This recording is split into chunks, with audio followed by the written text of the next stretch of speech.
Balancing being a fan, an aspiring writer, and a freelance writer at a gaming convention is exhausting, and I'm still recovering.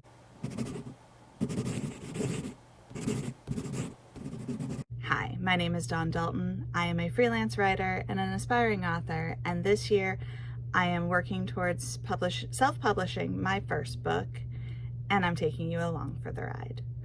This last weekend was Gen Con in Indianapolis, and for those who don't know, Gen Con is a huge gaming convention where a lot of game companies bring out their games or do their big announcements for the year.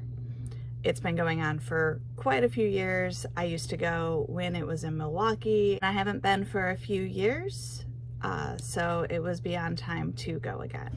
The hardest part of conventions, besides having social anxiety, is balancing work, play, learning, and free time. Because I'm a freelance writer for a gaming website, I did have a couple interviews I needed to do while I was there. My first one went well. My second one, not so great, because I didn't prepare enough for it. And I'm one of those people who needs to have a list of questions. I may go off script, but I need to have a list of questions. And I forgot to do that before my second interview. And luckily, the people I was interviewing wanted to talk, and I could do a little bit of nudging, but it's not nearly as good as it could have been. I talked with a few other game companies because I had to push myself outside of my comfort zone if I want to pick up more freelance jobs. The big draw for me for Gen Con, though, is the Writers' Symposium. It's a bunch of seminars geared towards writers over a dizzying array of topics. This year was its most diverse offerings that I've ever seen, not only in panelists, but in what they were talking about. And I can't be more pleased about that. In fact, they even sold this USB drive full of books that both supports the authors at the symposium and the symposium itself to bring in more diversity. Before I get into what I learned and my tips for going to writer conventions, or at least a section of a convention geared specifically towards writers, let's have a little bit of B-roll of the convention.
Convention was a blast, and I wish I had filmed a little bit more, but I'm still getting comfortable filming in public.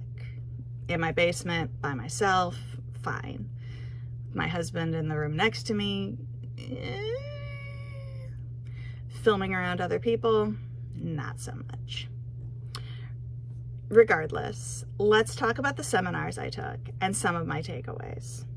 The first one I did was creating believably fallible characters. Now, I finished my first book. A lot of my beta readers have said that they love my characters, but there's always room to learn more about how to write your characters better. Some of the stuff that we talked about was how a lot of writers will take their characters and either make them a trauma sponge or perfect. And a good character is somewhere in between. There needs to be just enough trauma for them to react to without them being, haha, I am absolutely perfect. One of the things that was discussed is using a template of another character to guide their reactions. Like, what would Maria from Sesame Street do? What would insert character here do? And that seems to be a theme for the other seminar, one of the other seminars I took, which is playing TTRPGs with writers and how it feeds your craft. Because one of the questions you ask is, what would insert person or character do? To give your character's motivation by being run by another player at the table. So for Sam, what would Claire do? What would Sita do? Yeah, things like that. And being able to play outside of your comfort zone allows you to sort of explore vulnerabilities and bring that back into your writing, which I think is one of the reasons why I enjoy role-playing so much, is I get to play other characters and I get to explore aspects of people I would normally not get to in my writing. My writing would be really boring if I wasn't a gamer. The next seminar I took is We're in This Together, a writing community discussion about us. This was a lot different than what I thought it was going to be. I thought it was going to be about building community. And I guess I didn't read the blurb right. So this was a lot more about reducing your stress, reducing the pressure on you as a writer to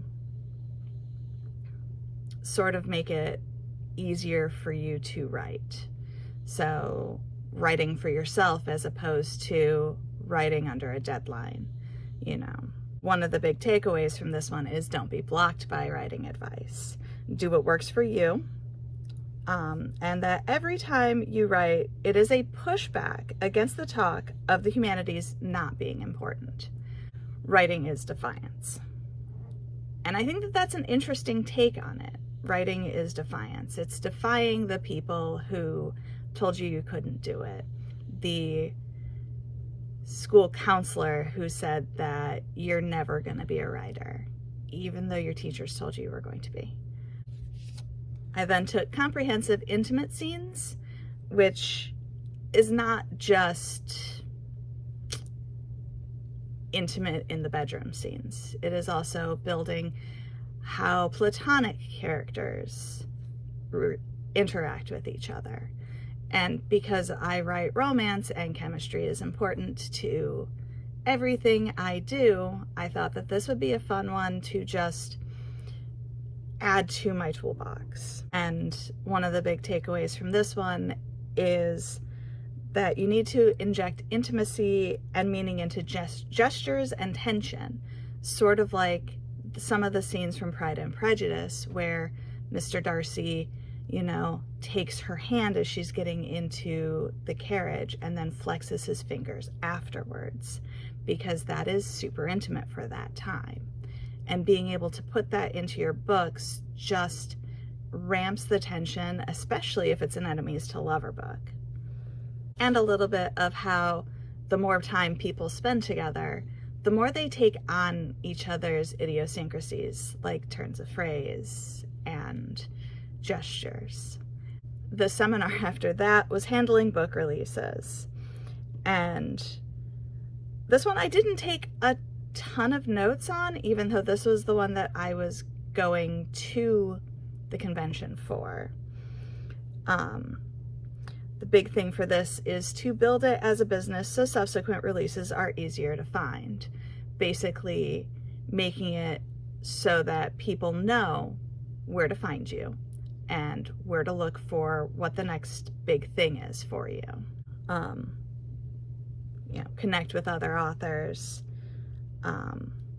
creating a career of multiple books, not just a person who's releasing a single book, which as a person who's writing a series, that one resounded with me because I do actually have to make it a point to talk about the fact that I am writing a series of books and not just game on as a single book. Roll of the Dice is book 2, Press Start is book 3, and book 4 hasn't been titled yet. Why does that book matter to you as the writer? And using that as a tool to have discussions about your writing. The seminar after that was building community among your readers. Create a hub for people to go to. Is it a Discord server? Is it a Facebook fan page? Is it, do you have a forum on your website? Make it so that everybody can find you. Even if it means that you have to kind of spread yourself out over many platforms, make sure that you're pointing everybody back to where they can find you. And I think that that's something that a lot of authors can do better, especially starting out. My first couple of videos here, I didn't bother putting my website up. I didn't bother putting my writer Facebook page on it, my Medium page, things like that, because I didn't think that it mattered that early on. But now that I think about it, the earlier the better, to point everybody to where am I, how can you find me, and making sure that it's all consistent. And now I have to go back and redo everything. And one of the things I wrote down for that one is love your small thing, even if no one replies. I love my blog posts, even though looking at the analytics, like 4 people look at them. But I'm also terrible about posting onto my writer Facebook that, hey, I put up a blog post. I'm better about putting up, hey, I put up a Medium post, because I'm consistent. After that was fostering great writer-editor relationships. And this one was interesting because there were 6 people on panel, and each group of 3, there was an editor who was working with 2 writers. And so just watching their discussions in and among themselves was fun. After that was how to handle exhaustion in a creative career, because we're all burned out. And the big thing that they were talking about is, why are we getting exhausted in our creative career? Most of it is because of uncertainty and financial pressure, and worried that you can't say no, especially as a freelance writer. It's really hard to carve out that space for yourself. But it's necessary, because we all need to take time for ourselves, and self-care is not selfish. Took one on Sunday that was about writing tools and what people use, and I picked up a couple of things that I want to check out, like Novel Factory and the note-taking app called Obsidian. That was mostly just me wanting to find new things, especially with the fact that I'm not the happiest with Scrivener. My last seminar of the weekend was writing from home, and that one was mostly about making yourself a routine and figuring out what you need out of your writing space, and to find a way to get a work mindset that is a separation from I'm working at home. So do you close the door? Do you, what do you do to make it so that this is writing time, and so that your writing time doesn't bleed all day, which is something I am constantly trying to figure out, because it'll be 10 o'clock and I'm still writing. I'm still fiddling around and what have you. Now, if you're planning on going to a writer convention, I have a few tips. The biggest one being, pick out what you need to learn right now and in the immediate future and go to those seminars. It is super tempting to go to all the seminars because everything is important to your career. You know, I need to learn about marketing even though I haven't finished my first draft because I'm going to publish. But I need to finish my first draft and learn about beta reading and editing before I can even think about marketing and the different types of publishing and querying. And I can tell you from experience that I did, at the very beginning of going to Writer Symposium, take seminars that I didn't need and actually caused me analysis paralysis because, you know, do I want to go traditionally published? Do I want to self-publish? I need to finish the book. I need to get to the point where book 1 is done and book 2 is plotted before I can even think about, you know, what do I want my cover to look like? I don't need to know what my cover looks like. I need to know how the book ends, you know? So being able to be a little bit more selective about what you're taking, especially because there are, especially for Writer Symposium, 3 or 4 or more things going on at the same time, and you can't take them all. So you do have to be slightly selective. Number 2, bring a notebook or a tablet or a laptop or anything to take notes. You can have the best memory, but unless you have one of those minds that remembers absolutely everything, you're going to forget what went on in that seminar. It's less than a week later, and I still don't remember what I wrote down because there was a lot.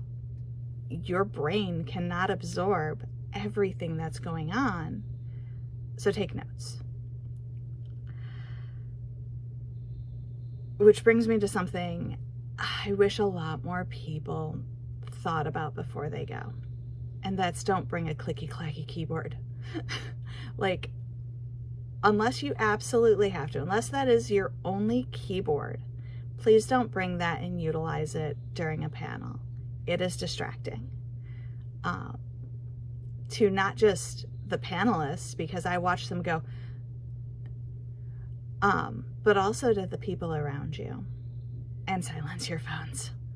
I had somebody who had Discord notifications going off all weekend, and again, it's distracting, and it makes the panelists lose their train of thought. It makes people lose their focus. Number 3, don't overschedule yourself.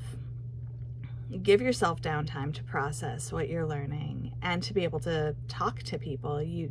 It's not going to do you any good to rush from one seminar to the next if you don't give yourself a chance to breathe and eat. And dear God, please eat. Please take care of yourself. Drink water while you're at these conventions. You don't think you are, but generally you're sweating, especially if you're going in the exhibit hall because there's a huge crush of people. Number 4, talk to other writers. Oh my God. This is a solitary endeavor, and we all need a community around us. And just one other person to be able to talk to about this craziness that we do is amazing. Number 5, have a central place for your notes after the convention. I have this. It's not even halfway full yet because I did not have this when I started going to these conventions. And I know I've lost more notes than I want to think about. I don't care if it's on your computer, in a notes app, have a place that you can go back and occasionally just re-reference what you learned and refresh your mind on what it is that you were so keen about learning about. Number 6, have fun. While you're there to learn and be around other people who are working towards a similar goal, we're all here for the same reason. We all want to learn. And you shouldn't be super serious. This isn't the most serious career out there. We're writers. We should be having fun with everything we do, because otherwise, what's the point? And my bonus tip before I go is bring money for books and writer items. This is honestly my favorite thing from the entire convention. And I almost didn't buy it because I almost forgot that tip. I almost didn't have money for this convention. But then I also bought a new ink pot because, you know, I wanted to be extra. And that's all I got for you for my Gen Con wrap up. If you have any tips or tricks that I didn't hit, any conventions that you're going to for writing, please leave me a comment below, and don't forget to feed the algorithm, boop the like button, and subscribe. And I'll see you next time.